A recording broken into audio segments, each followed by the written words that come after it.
चलकर मैडम आज सुनवाई में कितने प्रकरण कुल रखे गए थे और कितने में आपने जो है कोरबा को उठा दिया? कोरबा में ये हमारी लगातार 10वीं जन सुनवाई है। 5 साल में हमारा ये 10वां सुनवाई है। मतलब एवरेजली हम हर 6 महीने में एक सुनवाई कर रहे हैं और प्रदेश स्तर पर 327 नंबर की जन सुनवाई है। और आज हम यहाँ पर 16 मामले लेकर आए थे।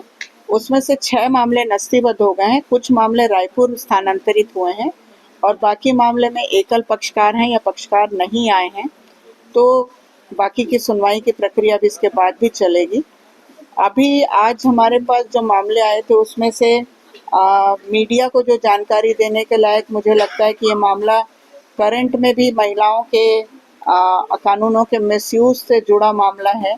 एक महिला शिक्षिका जो गवर्नमेंट सर्वेंट है, वो इलीगल रिलेशन से एक बच्चे को पैदा करती है और अपने पति को प्रताड़ित कर रही है। उसकी सास ने हमारे पास केस लगाया था। जब उस महिला को कहा गया कि वो जो तीसरी संतान है उसका डीएनए टेस्ट करा लिया जाता है कि क्या वास्तव में तुम्हारे पति की ही संतान है, तो उसने पहले स्वीकार किया, लेकिन जब बाद में उसे पता चला तो उसने डीएनए टेस्ट से इनकार कर दिया और ये माना कि जिस व्यक्ति के खिलाफ उसने 376 की रिपोर्ट लिखाई थी और उसे दोष मुक्त भी कराया, उसी व्यक्ति से उसकी तीसरी संतान हुई है।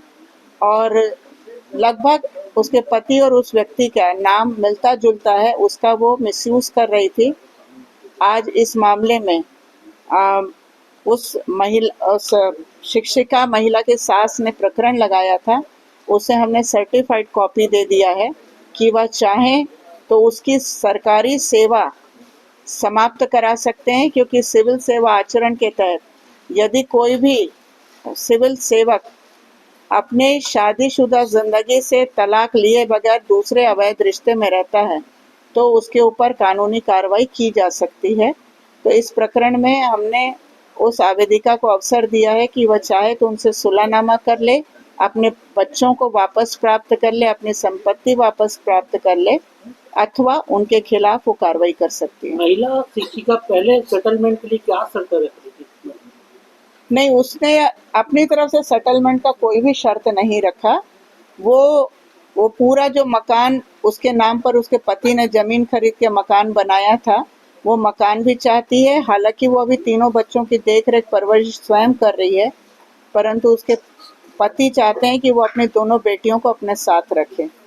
मैडम अभी आप लोग तो जैसे महिलाओं के लिए ही प्रकरण की सुनवाई करते हैं, महिलाओं को प्रताड़ित महिलाएं होती तो आपके पास आते हैं, लेकिन देश में भी एक दो जैसे मामले सामने आए हैं, नीला ड्रम हो, हनीमून वाला मामला हो, जैसे महिलाएं जो है अपने पति की हत्याओं में जैसे जघन्य मामले में शामिल, तो क्या सोचते हैं आप, किस तरह से देखते हैं इस मामले? देखिए, जो क्रिमिनल केसेस हैं, ऐसा नहीं है कि हमेशा क्रिमिनल एक पुरुष ही होता है।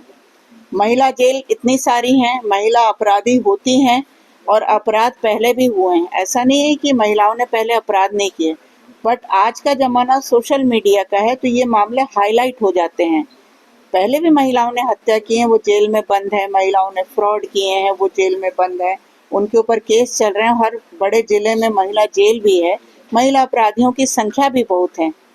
तो ऐसी स्थिति में हम ये नहीं कह सकते कि महिलाएं हत्या नहीं करेंगी, महिलाएं अपराध नहीं करेंगी, केवल पुरुष ही अपराध करेंगे, ऐसा नहीं है।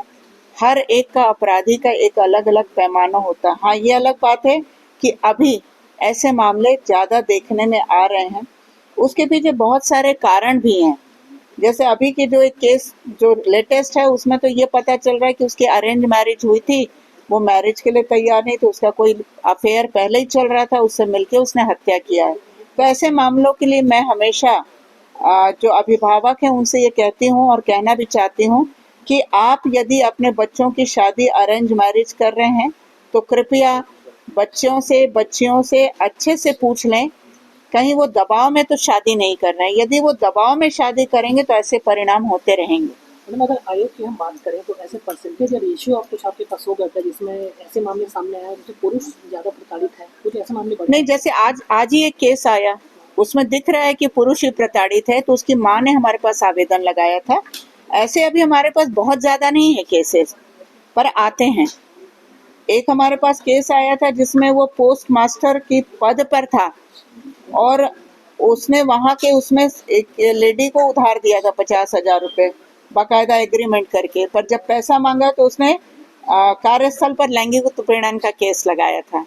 अब वो जब हमारे पास आया तो उसकी वाइफ भी थी, वो धारो धार रोने लगा कि मेरा तो पूरा जिंदगी खराब हो गया, रेपुटेशन खराब हो गया, और ये एग्रीमेंट है मैडम, अपना पैसा मांगना गलत थोड़ी है।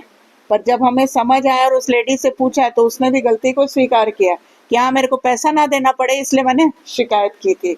फिर उस लेडी ने माफी भी मांगी और हमने उसके 50,000 रुपए भी आयोग में वापस दिलाए। तो ऐसे मामले में सामने आते हैं जिसमें आपको पता चल जाता है कि कोई महिला कानून का दुरुपयोग कर रही है, तब किस तरह से आप उसको डील करते हैं? नहीं तो इस तरह के केस में जैसे आज ही ये मामला, हमने क्या किया कि उसको एक अधिकार भी दे दिया कि तुम उसके खिलाफ कार्रवाई कर सकते हो, और हमारी ऑर्डर शीट की वैल्यू रहेगी हर जगह।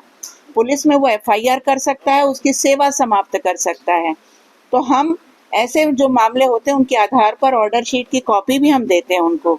अब ये उनके विवेक पर है कि वो उसके ऊपर कार्रवाई करना चाहते हैं या उनसे सुलह करना चाहते हैं। कई मामले ऐसे आपके ऑर्डर प्रधानमंत्री आवास योजना केंद्र सरकार की महती योजना है, उसको भी तोड़ फोड़ कर दिया जा रहा है, ऐसा मामला आयोग में आया।